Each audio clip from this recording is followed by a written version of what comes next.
Shalom, first and foremost, I want to give all honor, glory, and praise to Yahweh, Bahashem, Yahweh Shai, Bahashem, Rakwakadash. Double honors to the elders of Great Millstone, and peace and salutations to the brothers that are doing this work in true sincerity. And once again, we're going to jump right into the scripture. This is Habakkuk 2 and 15. And it says, "Woe unto him that giveth his neighbor drink."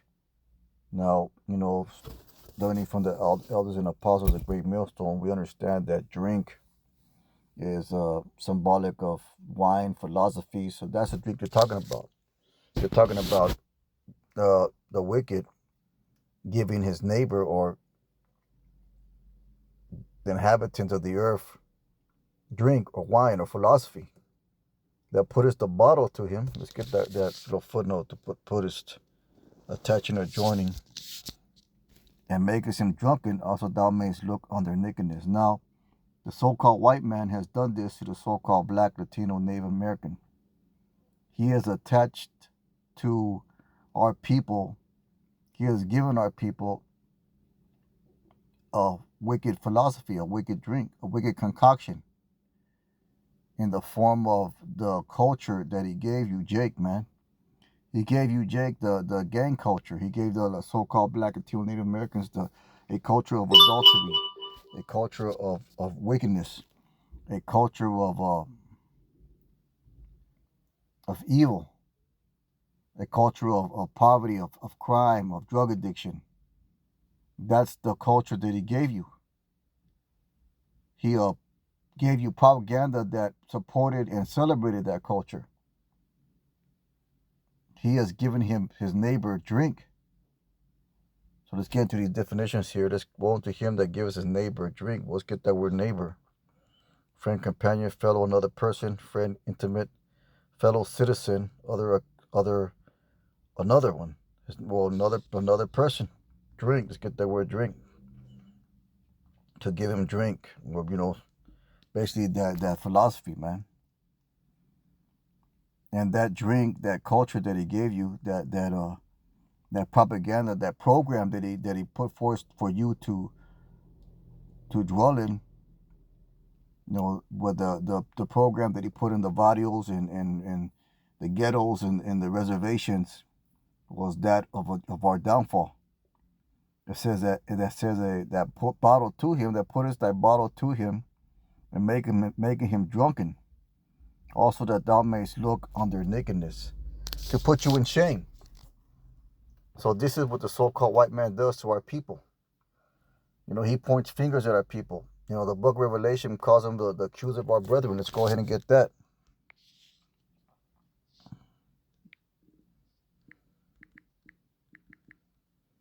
That's in the book of Revelation. It says Revelation 12 and 10. And it said, I heard a loud voice saying in heaven, now is come salvation and strength, and the kingdom of our power, and the power of the Messiah. For the accuser of our brethren is cast down. And the accuser of our brethren is Satan himself, the so-called white man. Because this speaks about the casting down of Esau, Edom, the old serpent called the devil, as you read in verse 9. That is the deceiver, the adversary, the accuser of our brethren. Go back to the book of Job. The spiritual demon Satan was accused of our brethren. And Job it was a real story, but it's also a parable of the elect, man. The elect are going to be accused by the devil. The elect and Jake at a whole is being accused by the devil. They're pointing the finger at Jake as a problem of all of America's woes, and their solution is to eliminate you. He already gave you the drink, as you read in Habakkuk, and he's already put your nakedness, uncover your nakedness, and put you to a shame. He does that through social media. There's all kinds of negative portrayals of Jake on social media. And what the thing about it, that doesn't represent the majority of our people. That represents the worst of our people. When they show Jake stealing or just acting a fool or just being fucking stupid or saying stupid things, they do all this intentionally because they, as the scripture calls it, the accuser of our brethren.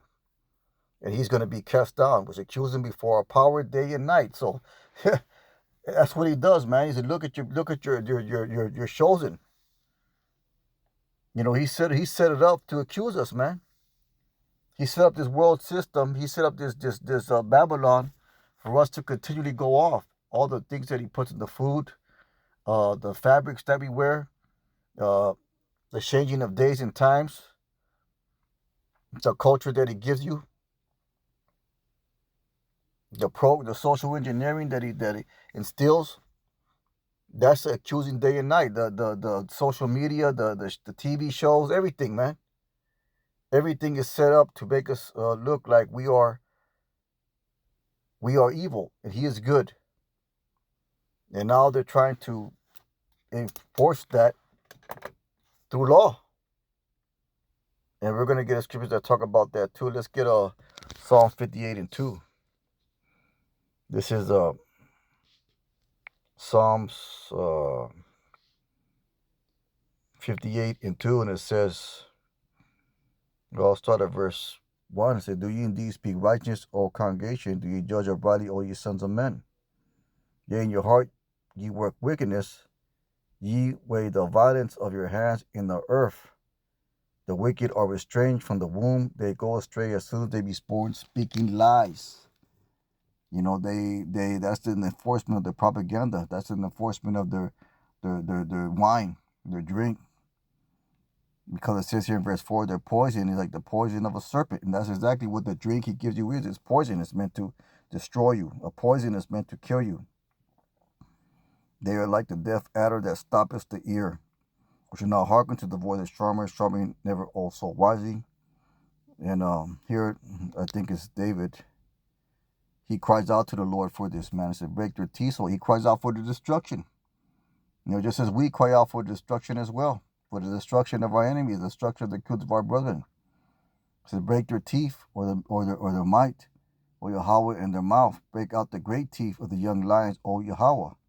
Let them melt away as waters which run continually. When he bendeth his bow to shoot his arrows, let them be as cut in pieces. As a snail which melteth, let every one of them pass away like the ultimately birth of woman, that they may not see the sun. That's hard right there, man. That's asking the Lord for divine recompense for the things that he's done to our people. Let's go ahead and get a few more scriptures. And this goes once again to the accusing of our brethren, to him that give woe unto him that give his neighbor drink. This is Psalm 94, and we'll start at verse 20. It says, such a throne of iniquity. What's a throne of iniquity? He who rules the earth, Esau Edom. Job 9:24. Have fellowship with thee, which framest mischief by the law. Let's go ahead and get this in the NLT. It's a lot.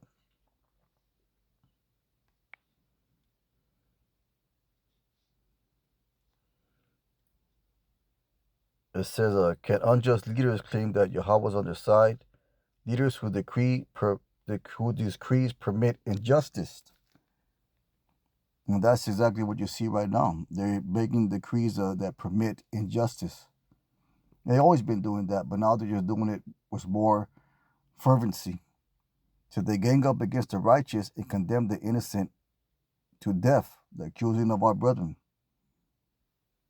That's what you see going on, man. Let's get another scripture, going back to the King James.